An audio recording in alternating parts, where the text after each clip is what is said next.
NBA. Straya, how are you going? Are you good? You should be. Why is that, Jim? Well, it's Wednesday, Hump Day, October 15. I'm your host, James Clements, here in Larryama Studios. And today, with about a week to go before the NBA season starts, we're doing our Aussie preview. Yeah, that's what we're going to do today. So later on this week, Thursday, Friday, we're going to roll out our big over-under episodes as well. But today, as I promised at the end of last week, we'll do one that's just about the Aussies. So today we're going to do the three big questions rattling around in my brain for all 13 Aussie NBA players right now. Sound good? I bloody well hope so, because that's what the show is. That's all it is today. So there's like a tiny little bit of news. We'll get to that in a second. But otherwise, we'll just do that. And then we'll get out of your hair, and then you will get over-unders later in the week. It's going to be awesome. So let's bloody well get into it. Episode 1305 of NBA Straya. Let's go!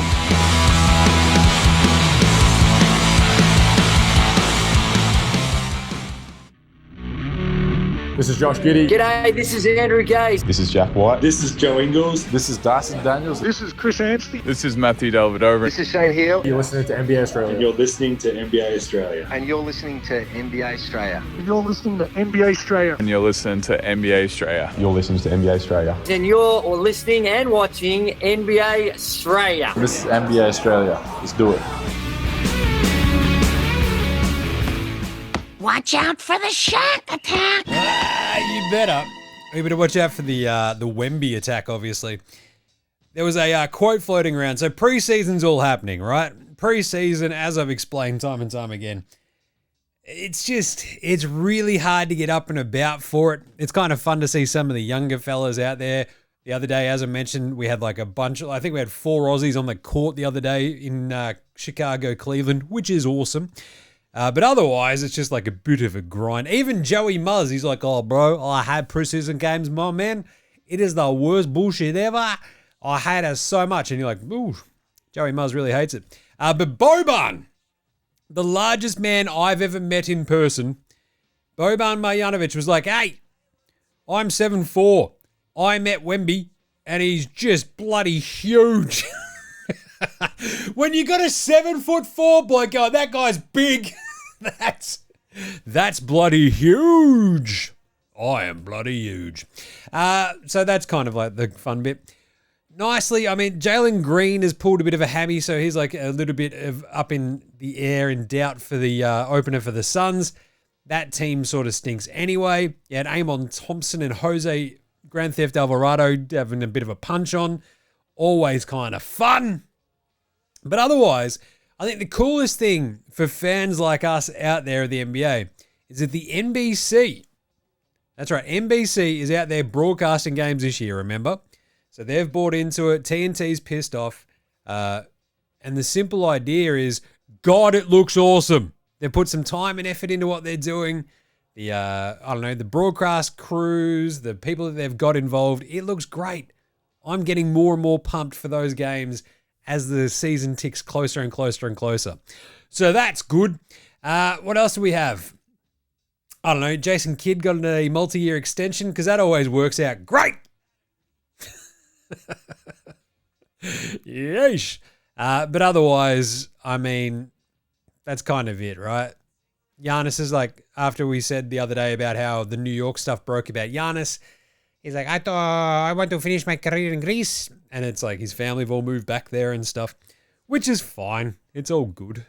He can live where he wants.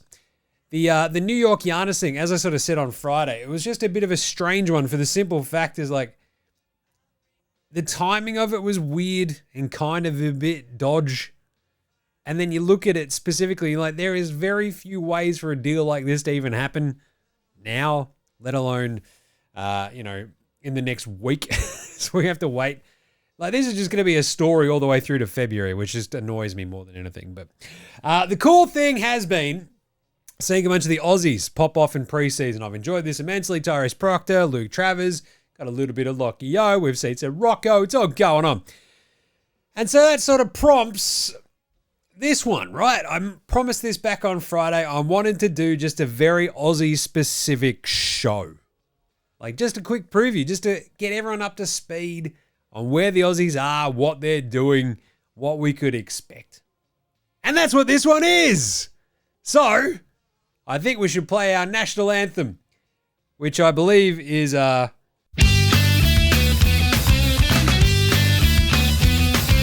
Yeah, there we go. The Aussie national anthem. Sid said she got away. I hope Lockie Olbrich has a better day. He got dunked on. I'll tell you what. Anyway, let's get into it. 3 big questions for all of our Aussie NBA players this year. We have, I believe, 13 as we start the season with a couple on 2-way contracts. But we have Josh Giddey, Dyson Daniels, Johnny Furphy, Jingling Joe Ingles, Jock Landale, Josh Green, Do-Up, Bob, Do-Up Wreath, Aussie Matty T, Matisse Tybal, Sex 'em Up Dante Exum, Tyrese Proctor, Luke Travers, Rocco Zakowski, and Lockie Olbrich, with, of course, Paddy Mills, and Box Hill Benny Simmons floating in the wind unsigned as of yet. So we might get to a record 14-15, which would be really, really cool. But I think as soon as I was sort of piecing this together very quickly, because in a surprise twist, I don't put too much thought into things. I'm just screwing with you. Of course, I think about this all the time. That's the big problem. The thing you look at this with, especially with Paddy not being signed, with Ben Simmons being not on a team because he's a giant flog who doesn't want to sign with New York because he's a big fucking sook.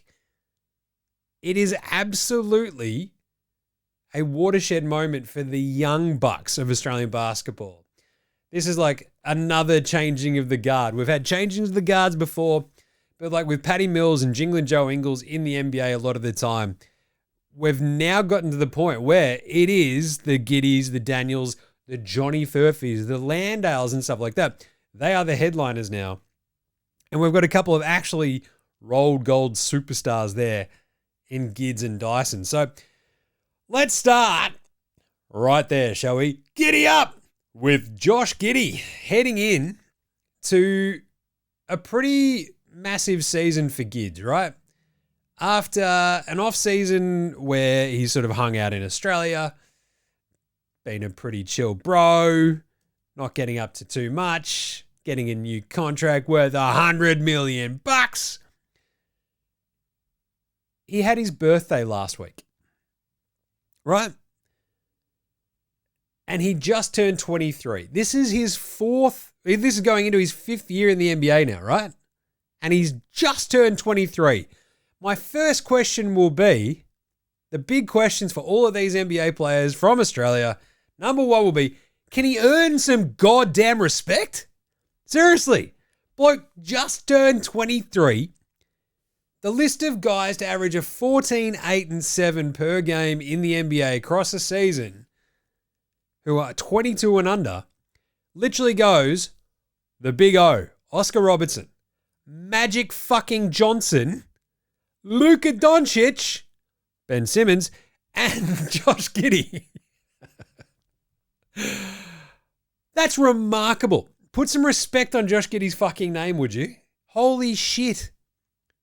Not only are those statistical markers pretty fucking chaotic, but how is he going to earn that respect is the big question, right? Like, so much of this lends itself to the rise of this Bulls team that he is now in charge of. So will he earn respect if he answers question number 2, which is, can he live up to that $100 million contract and prove that the back half of last year, the post-All-Star break run that he went on after the trade deadline wasn't a fluke. He averaged 21, 10, and 9 after the All-Star break. 21, 10, and 9.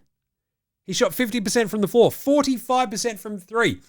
Now, the three-point shooting is going to be the last question, because that is what's like so much of the Bulls' success, Giddey's success, his viability on the floor as anything other than like a Ben Simmonsy kind of Sands defense clone is if that 3-point shot keeps dropping, right? So I guess the third question simply comes down to, was that 3-point shot real or not? Or was it just a really extended hot streak? Did he put in the offseason work to make sure that it keeps on going like that? Like the entire thing, every time you watch Giddey over the last couple of years, his shot doesn't look broken. Far from it. And then obviously you saw it all just fucking click in the back half of last season. Yes, a lot of those shots were open because people are like, Josh Giddey can't shoot. Have at it, sir. So he's wide fucking open as he's launching these threes. But hey, if you hit fucking 45% of your wide open threes on an NBA court during a game, that's all right by your mate Jim. So he ended up averaging 37.8% from three last year, right?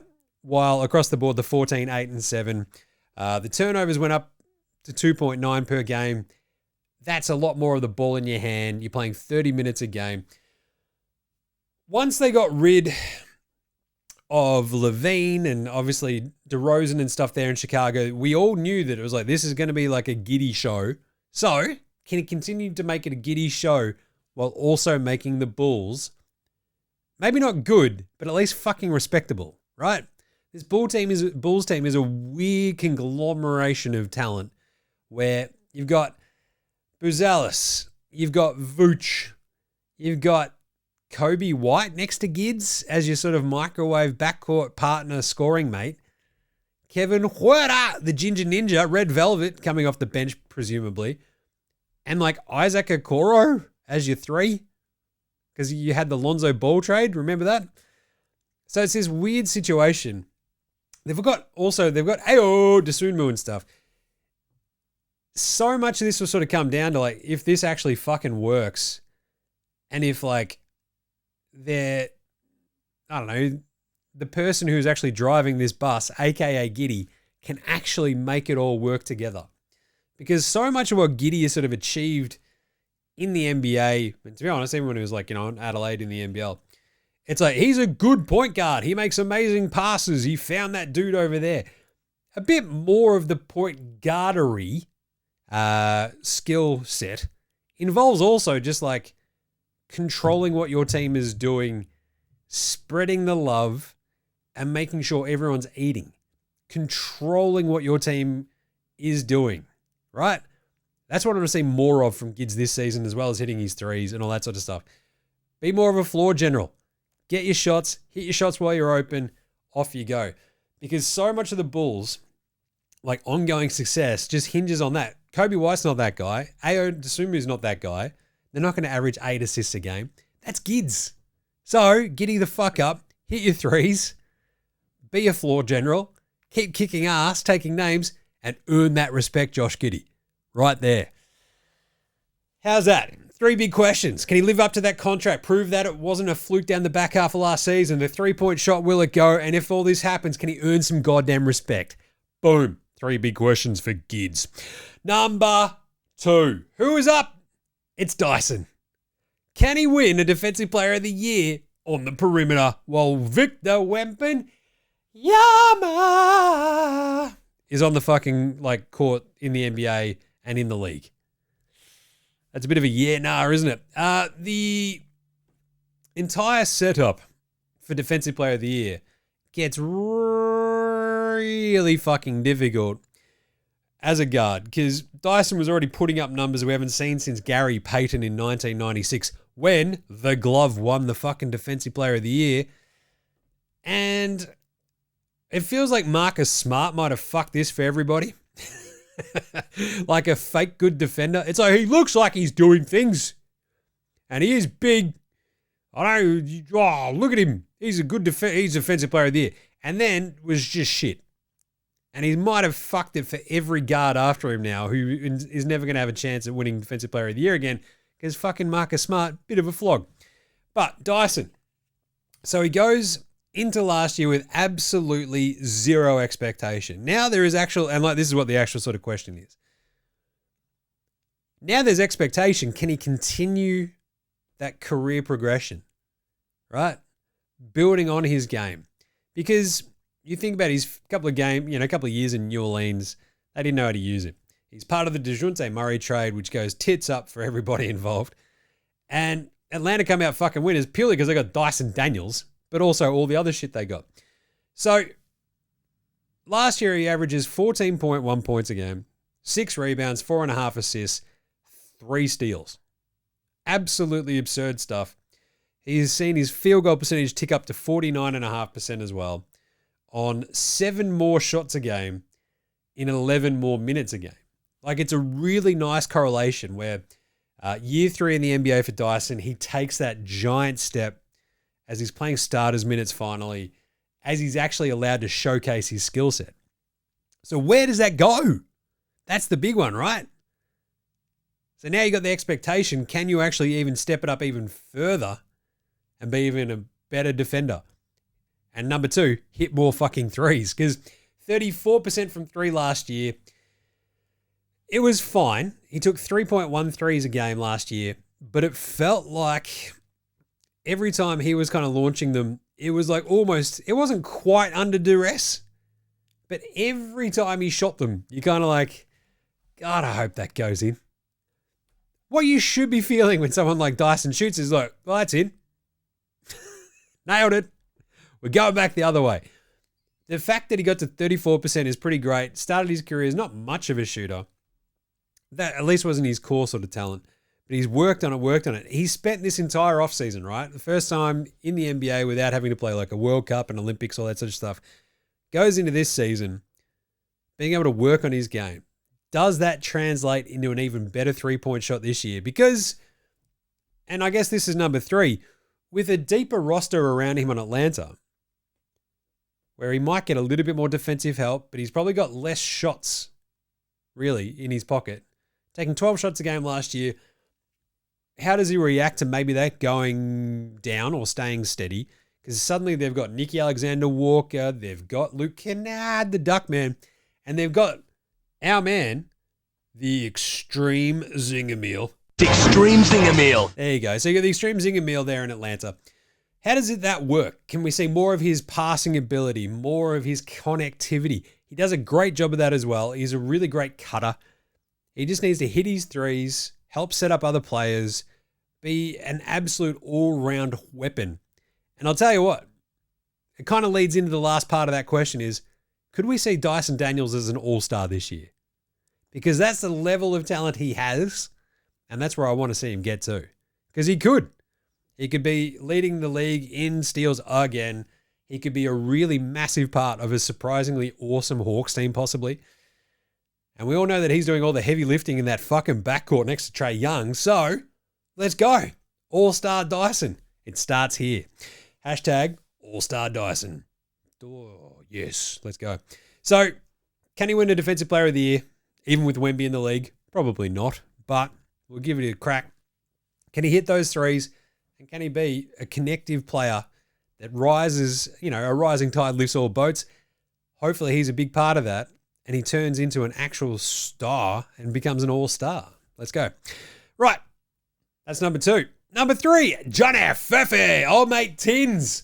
Oh, Johnny Froths.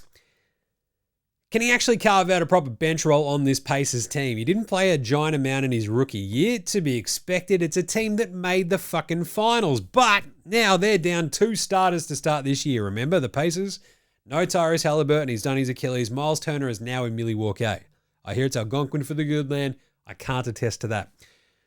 But Furphy, in terms of his role on this Pacers team, there's an obvious and clear path to minutes where without Halliburton out there, Nembhard probably starts. You've still got TJ McConnell. TJ McConnell is out to start the year as well, right? So they've signed Campaign. He stinks. What are we doing? But the rest of that perimeter rotation of without McConnell out there who can play next to Nembhard and Naismith and co. But you've got Benny Mathurin, you've got Naismith, you've got Ben Shepherd as your sort of gun shooting guard weapon off the bench. And then it's Furphy.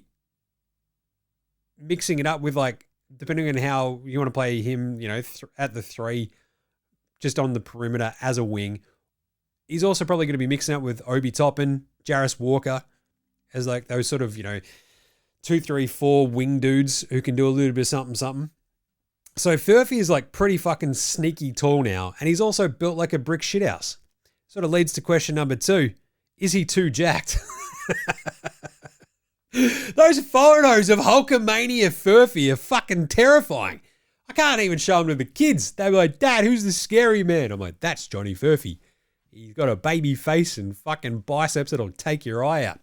But anyway, look, Furphy's got a clear role on this Pacers team as that perimeter sort of set of players on the Pacers is thinned out with Halliburton gone, with Turner gone, Jackson, Huff, Toppin having to play some small ball 5 as he sort of did in the playoffs, that sort of stuff. It's a really interesting spot because ostensibly he's the backup small forward. He could probably be playing a bit of the 4 as well in small ball lineups. Who knows? I want to see. I can't wait. Can he make that role stick? And the last one is, I mean, how many dudes is he going to dunk on this year that become fucking absolute internet sensations? And can we see him in the fucking dunk comp? Now, one of my great Outback Takehouse ideas was just rattled off the other day, where after a couple of absolutely wildly vicious dunks this preseason, fuck the dunk comp this year. Let's just have Johnny Furphy and Johnny Kuminga go at each other in a one-on-one dunk comp, where the other player's out on the fucking floor and has to guard the other one's dunks. I love this. Let's fucking go. But Furfs, look, if he can hit his threes, he shot 30% on threes last year, only took 1 per game. But at the same time, he also barely fucking played. So can we see a bit more of the three-point shot? Can we see a bit more of his all-round game? How many dudes is he going to dunk on? Carve out your role, play some defense. Can he actually legitimately contribute to a team that'll need all hands on deck this year, missing 2 of their fucking final starters from last year? It's up to you, Johnny Furphy. It's up to you. Jinglin' Joe Ingles in year 10, I want to say, of his NBA career. 2015, I think he began. Maybe year 11. Let's go have a look. 11 years. There we go. Not bad. Good size. 1, 2, 3, 4, 5, 6, 7, 8, 9, 10, 11. This is his 12th year in the NBA. Holy shit. How time flies when you're having fun. Jingles, I guess simply, can he win a ring before he retires? AKA, can the Wolves actually win it all this year? Maybe. It'd be kind of fucking nice for Jingles to ride off into the sunset. And look, OKC look fucking wildly unbeatable. Until we remember, a couple of times in the playoffs, they were fucking wildly beatable, right? Denver, Minnesota, all these guys, all these teams right now are fucking staring OKC in the eye going, yes, sizing him up, having a crack. Could Minnesota be the team? I mean, Jingles is not going to contribute this year. Let's all be fucking real. And one of these other questions here is like literally over under. Will he play more games that he entered into last year, which was 19? Probably not. Probably not. Like Jingles is 38. It was his birthday a couple of weeks ago. So Jingles, he's just going to be out there being the salty, awesome playing coach, wily veteran. That's fine. Can that help them actually, get to a fucking finals? Maybe. Can Ant-Man take that big jump? Possibly. Will he play, I don't know, like I guess in, 19 games? Will he play more than 15 games this year? I'm probably going to say nah. The most minutes he played in a game last year, let's bring that up too. That's right, it was 19 minutes. He scored 10 points in the loss to Washington on, what's that, February 2? Yeah, February 1. What a world it was. They lost to the Wizards, who were 6-41 at that point. But anyway, the last one, I guess, for Jingles is, can he help get Ant-Man's head on right? Because if Jingles can sort of help, just go, Ant-Man, fucking stop having kids, you idiot. Like, just pull out, do something, just stop having fucking kids. It's not hard, come on. And just like getting him to fucking completely focus on the shit that matters, which is him kicking ass and taking names, right? That will help them win a title. But Jingles, look, we're going to get a lot of smiles. We're going to get a lot of bench shit talking, and that's kind of all we need from Jingles in year 12. Jock Landale, however, as at the moment, maybe the starting center for the Memphis Grizzlies. It's kind of between him and Santi Aldama. And I don't know. Let's go Jock, I say. So much of this comes down to the simple idea of like, all right, well, if that's what it's going to be like for Jock as the backup, will he start the year as the Grizzlies starter? Can he win that job? Still not entirely sure. On the depth chart, it's still Aldama listed as the starting center. They've always got the option of playing Jaren Jackson Jr. as the starting five. But Aldama, versus Jock, I'd rather see Jock, obviously. Is that my Aussie bias showing? You better bloody believe it. But in the preseason this year, Jock's been out there. He's hit a couple of threes in that first game against Detroit. Played again against Atlanta. Scored 9 points in both. Had 7 rebounds in both. Like, that's fucking fine, mate. Let's go. So he actually started in that second game as well when they're out there with Aldama, but obviously no Triple J. So it's going to be a weird one. I want to see him start the year as the starting center of the Memphis Grizzlies while Zach Edey is out. I don't know if that's actually going to happen, but I would like to see it. And if so, can Jock please just get a bit of a full-time run as a decent backup big, right? When Edey's in there, we know that Edey fucking loves a bit of foul trouble. So Jock should get plenty of run. And I guess the third question here is, will this be the year where we actually see Jock Landale get consistent minutes and consistently produce? Because he's actually had these moments like on Houston, etc., when they played him. Offensively, it was all pretty thumbs up. There were like moments where, here we go. He's feeling it. We're getting good. We're doing all right. And then there'd be games where defensively he was a bit bereft. There'd be other games.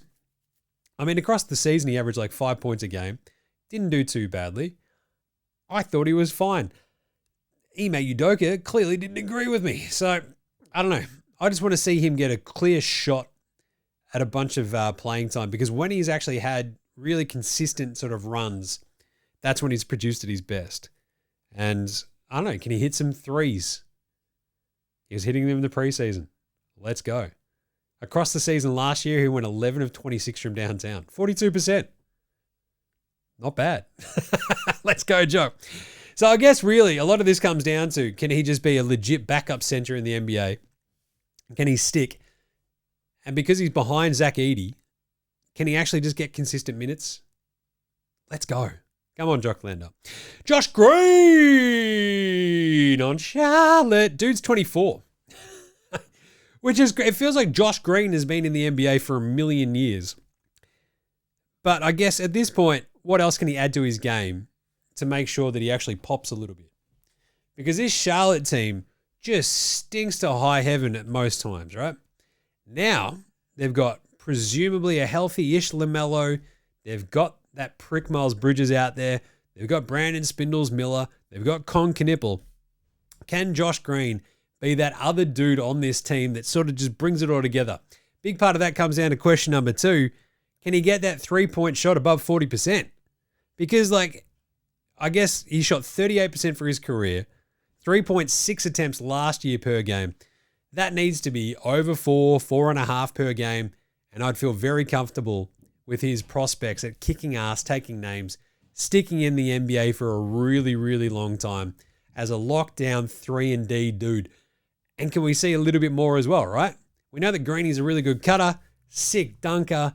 Can he actually just stay healthy, get on the end of some of these LaMelo passes, and hit his corner threes?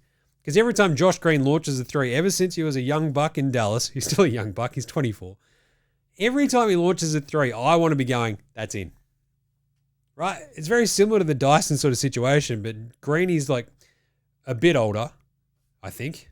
How old are they both? Anyway, Dyson's actually probably around there, but either way, Greeny, I just want to be able to believe in that three-point shot and it going in every time when it actually matters. Yeah, Dyson's only 22, which is crazy.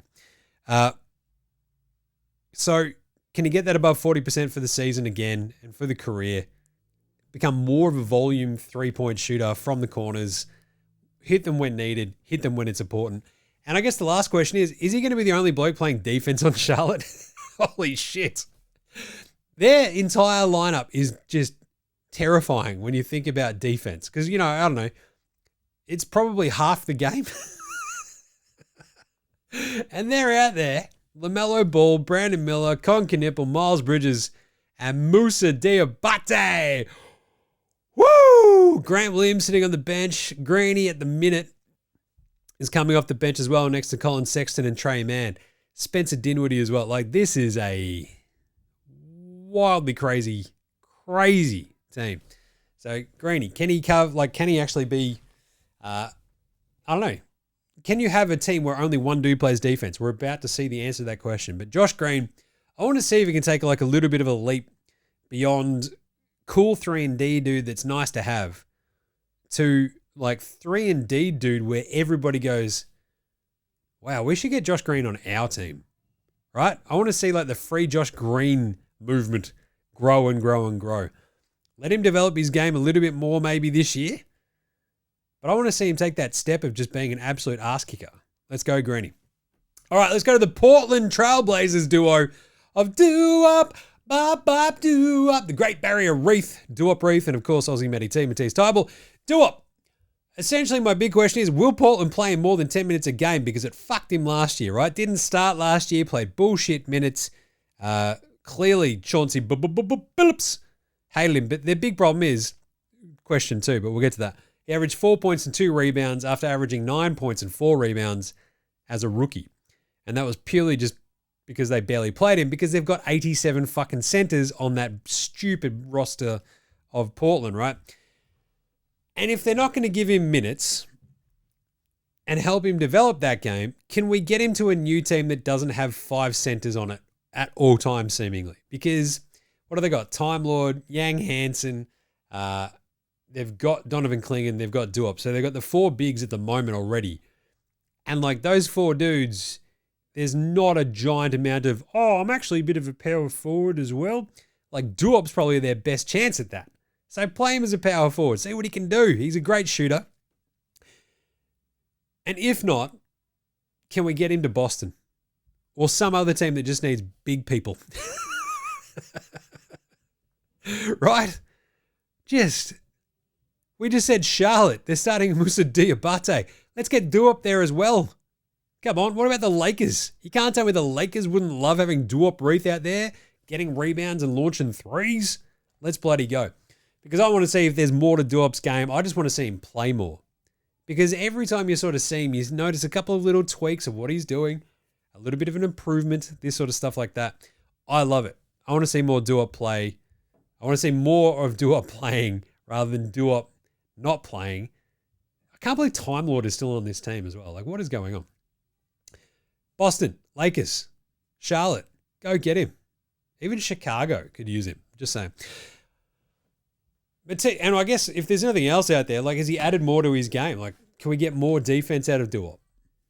Because that also really bodes awesomely for the Boomers down the track. If we can get Do-Up into a formidable centerpiece that you can sort of play around with Jock, with Rocco, and all the other bigs that we've got floating around, it'd be kind of bloody nice. Just saying. Come on, Do-Up. Aussie Matty T, Matisse Tybal. Can he stay healthy?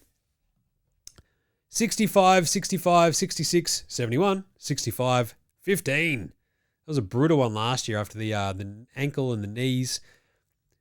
Because if he can stay healthy, can he help this Portland team actually be good? Right? Just saying.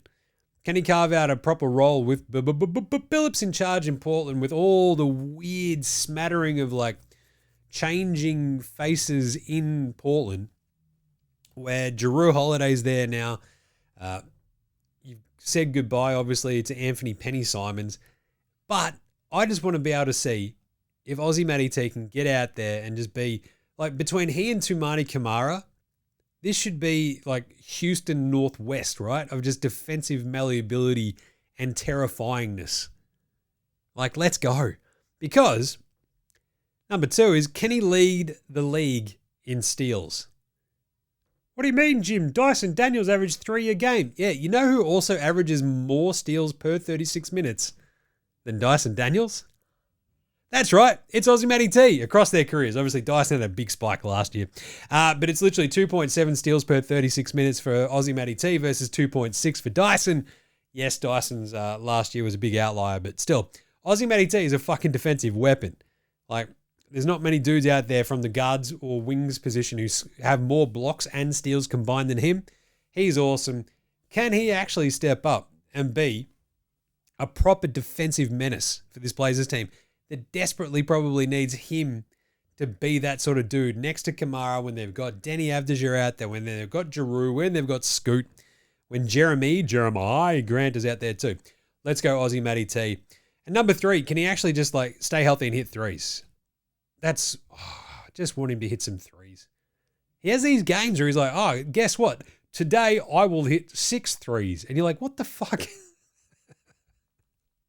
Can you do that more? And he's like, oh, I just don't know if I can. I'll go on a month-long tear where I hit 1,000,000 threes. How's that sound? I'm like, okay. I mean, yeah, look at the back half of his... So he came back and played 15 games. He shot 43.5% from 3 in that time. He went 5 or 6 from downtown against Cleveland the end of March, right? But that was it. He went on this like 7-game streak to finish off the season, hitting a bunch of threes. 6-game streak. And was absolutely crushing it. I just want to see more of that from Aussie Matty T. Which is crazy, right? He's 28. Just play more. Let's go. Dante Exum. Sex him up. Kangaroo Kobe. How's Dante looking this year? Well, it's a little bit of a weird one after the Mavs went and got D'Lo. And then watched D'Lo play and went, hang on, we're better off playing Cooper Flagg as our point guard. And everybody in the world outside of the Dallas Mavericks fucking organization went, hang on, ring-a-ding-ding-ding-ding. Oh, duh! What are you doing? Of course you should be putting fucking Cooper Flagg there instead of D'Lo. So Dante, I think, started this sort of off-season as the backup point guard behind D'Lo on the depth chart. It looks like they're going to start Cooper Flagg as their point guard, presumably, right? So Cooper Flagg next to Clay, PJ Hamilton, Washington, AD, and either Lively or Gafford. So these really massive lineups, which I fucking love for Dallas. It's also not that great for Dante because then suddenly D'Lo becomes the backup point guard. Dante's your third string. You've still got Max Christie as well there. But look, it's fine. It's fine. Dante is a luxury item, I reckon. Because even if they hadn't announced Cooper Flagg as your point guard for the Mavs, how long do you reckon the D'Lo experiment would have lasted with Jason Kidd? 4 weeks? Like before the end of November or after, right? That's kind of like 6 weeks of the season. I would probably have guessed under. So the big question then for me is like, can he actually sort of supplant him overall before Kyrie comes back, if he does come back this year? Because I just want to see Dante instead of fucking D'Lo. One of the worst, most aggravating NBA players you'll watch play in person. It's just, I don't know how coaches haven't hit him in the face. Just like fully just gone, righto, bang. Like Nick Young hated that dude as well, right? Because he outed Nick Young and Iggy Azalea and all that sort of shit. D'Lo, one of the most hated men in the NBA for good reason. So I just want to see Dante get out there. I want to know how much he's going to play. As that, you probably start the season, right? Like they'll change it up. They'll have Cooper Flagg. They'll start this way. They'll bring D'Lo on. Dante will probably still get minutes at the start of the year. I just want to know how much of that's going to be. Can he stay healthy? Is it good for him in the long run to not actually play that much earlier on in the season? So as we sort of saw last year, right? Like he came on like a fucking house on fire later on in the season. And can he then just supplant D'Lo as a much more trustworthy backup point guard for Jason Kidd? Right? That's all I want to know. There you go. Those are the kind of veterans. Let's get to some of the younger bucks. Tyrese Proctor, the 2 Cavs. Cleveland. Let's do it again. Let's do the Stephen A. Cleveland. There you go. Can he lock away the backup point guard spot there in Cleveland ahead of Lonzo? Probably not. He's going to start that way though, isn't he? Because Garland's probably going to miss the start of the season. So Lonzo becomes your starting point guard in Cleveland next to Donovan Mitchell. Unless they sort of go with the Donnie Mitchell, Max Strus kind of backcourt, bring Lonzo off the bench and Tyrese as the third stringer, which kind of makes sense, right? But the way that they've used him in preseason sort of tells you a bit that they just want to kick the tires and see how he goes. So he went 7 of 23 from downtown in preseason as well. So number 2 is, can he hit threes? Like, he's got some really cool off the bounce juice. I want to see more of that from Tyrese Proctor. And then I guess with his point guardery skills, being a floor general, this is what Tyrese Proctor can really fucking excel at. And if he can do that, come on, and just sort of set up the rest of that Cavs team, which is loaded for bear in the Eastern Conference, can he become a fan favorite for the Cavs fans? I fucking hope so. Because that Cavs team is a really strange mix of players, of dudes. So he actually got out there today in their preseason game against Detroit for 15 minutes. Kind of nice to see that he did pretty bloody well too. He and Luke Travers. I guess the question is, what do the Cavs brass think of him in the end? Because if he can hit his threes, be a floor general, he'll become a Cavs fan favorite very quickly. And I'll love to see that because, I don't know, their sort of backup point guard stuff, it's like a lot of Lonzo. If they just start Donnie Mitchell as their starting point guard and put like a Sam Merrill or somebody next to him, which is probably what they do, Proctor probably bumps down the list a little bit. We'll see how we go. But if they start Lonzo, who knows what could happen. Either way, want to see him get out there more than anything in an NBA game. Let's go Tyrese Proctor. Luke Travers, same sort of goes for him, right? Will he play more than last year? 12 plus games. What do you reckon? On his 2-way contract, the big thing is, I guess, when he's out there, can he hit threes? He hit one today in his 3 minutes. That's all he did. It was awesome. Came out, hit a 3. The flying doormat, flying around, knocking in threes. And will he shave, will the haircut change? I want to know that this year. I love the flying doormat. Don't ever change, Luke Travers. How much does he like playing for the Cleveland Charge? They were the Canton Charge, weren't they? In the G League. So I just want him to sort of prove that he belongs in the NBA, can carve out a little bit of a role. That Cavs team, as I said, it is loaded for bear. Proctor has a little bit of a chance just because they don't have a giant amount of other ball handlers, especially Garland's that have always hurt. But Proctor will play. Will Luke Travers play? It's a little bit Hunter, as long as DeAndre Hunter, it gets a little bit harder if he's healthy to see Luke Travers playing too much. You got Sam Merrill, you've got other like Larry Nance, you've got Dean Wade, these sort of bigger wings, kind of like Travers. So it's going to be a bit weird. Hopefully he gets out there. And if he can get out there, can he actually prove he belongs? Let's go Luke Travers. Decent in his 3 preseason games as well. Hit some threes. Get some rebounds, start some shit, be a legend, Luke Travers. Rocco's Modern Life. Can you smell what the Rocco's cooking? Can he show enough development for the Wolves just to keep the faith? Because that's a project. It's like, I hope you like learning G League, buddy.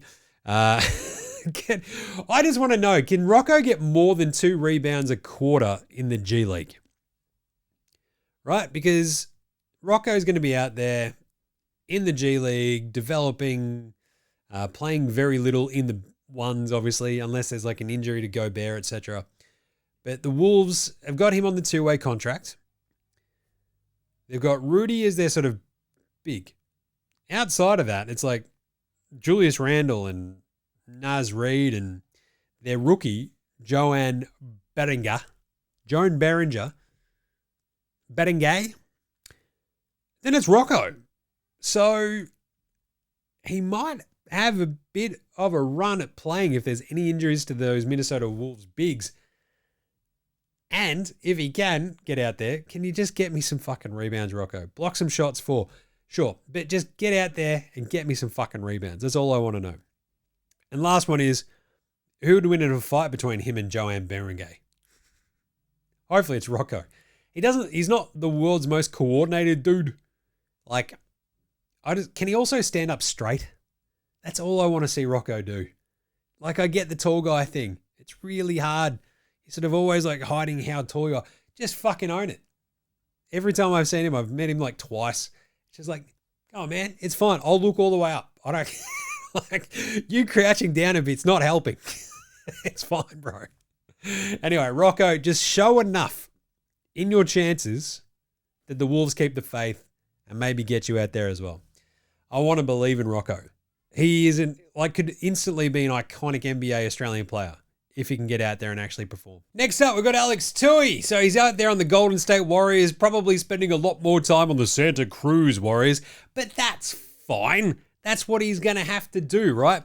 So this Warriors team is old. It's an old team. You've got Al Horford there now, Jimmy Butler, Draymond, Steph, and then there's a couple of young dudes. You've still got Moses Moody, Johnny Cumbucket, Cumdog Millionaire, Buddy Hield, Brandon Podemski, these sorts of dudes, right? So Alex TOOHEY, can he actually force his way onto this team at any point?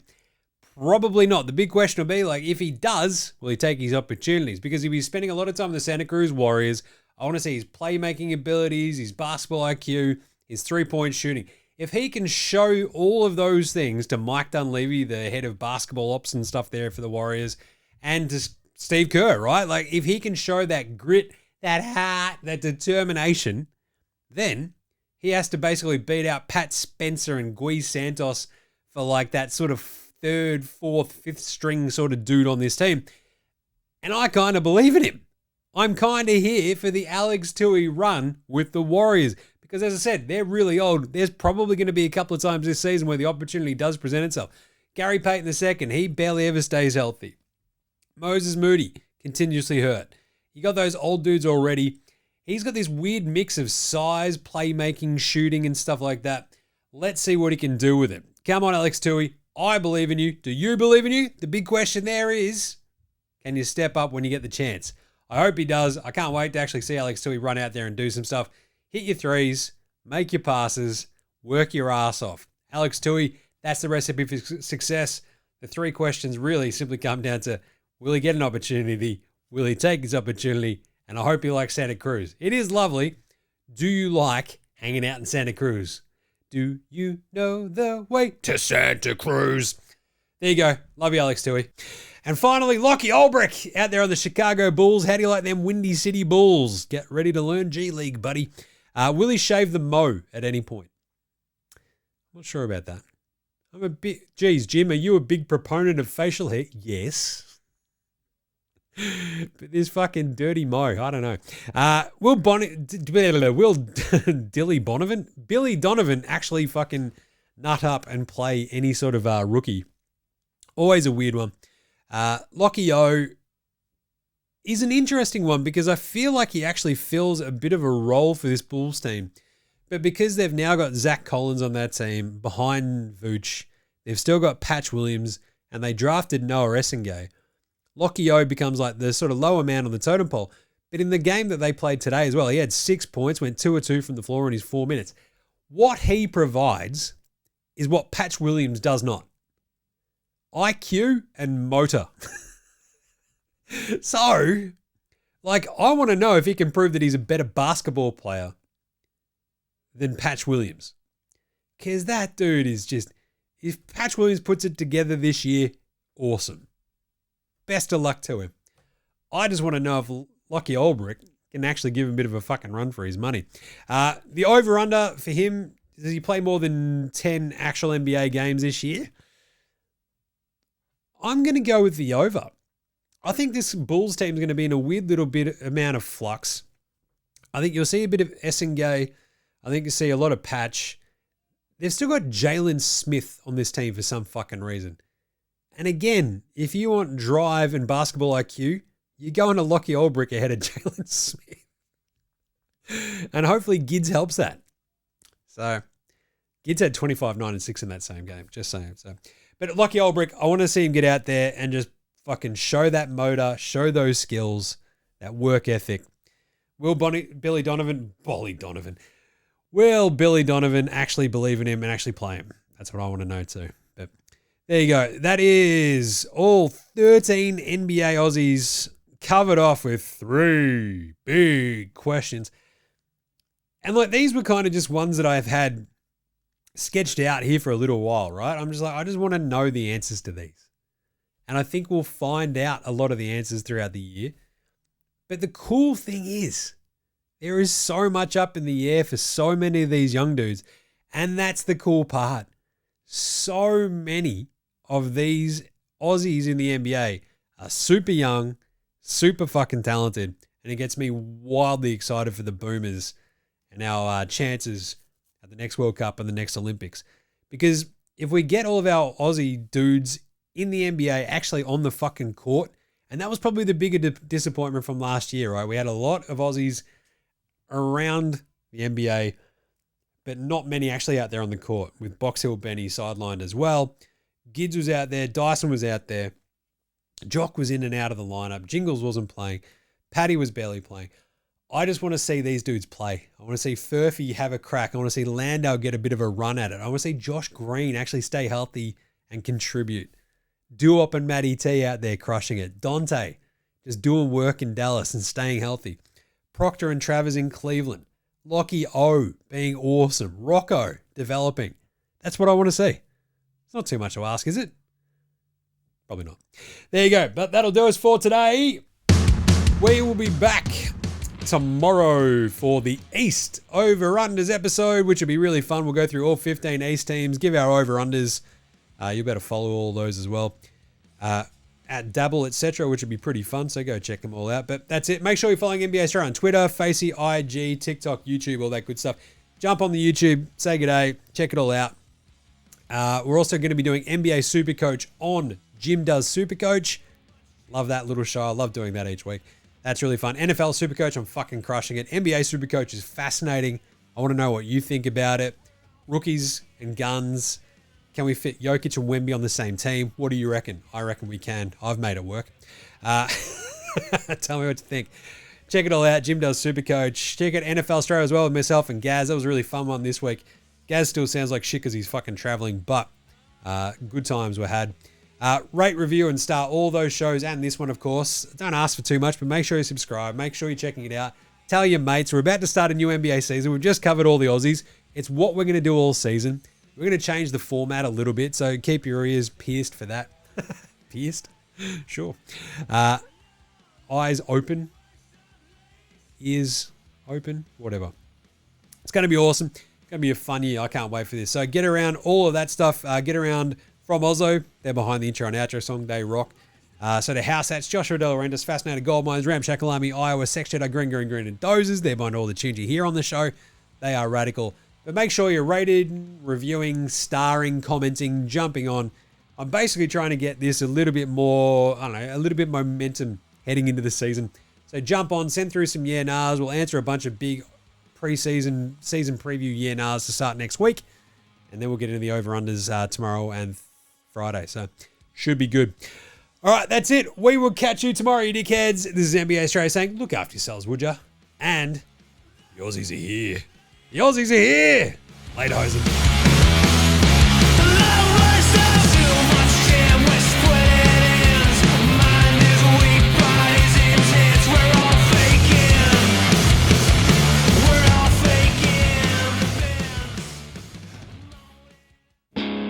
G'day legends, your mate Jim from NBA Straya here. That's right, I'm doing a thing at the end of the show. In the business we call it a thing at the end of the show, I guess. I don't know. Either way, all I'm just saying is just make sure you're rating, reviewing, starring, subscribing across all of the apps that you use for NBA Straya. Jump in the comments, give us a shout. We'll bang you in yeah, nahs. Any other questions? I'll have a crack. I've got nothing better to do, basically. Also, just ask any questions, tell me what you want to hear from the show, and sing out and let us know. And of course, if you want to help support the show, jump on the old dabble, use that code NBA Straya, click on the link that's in the show description or on the socials. It goes up whenever I do the morning vibes, etc. So if that's your thing, jump on there, use that code NBA Straya, and remember, look after yourselves, would you?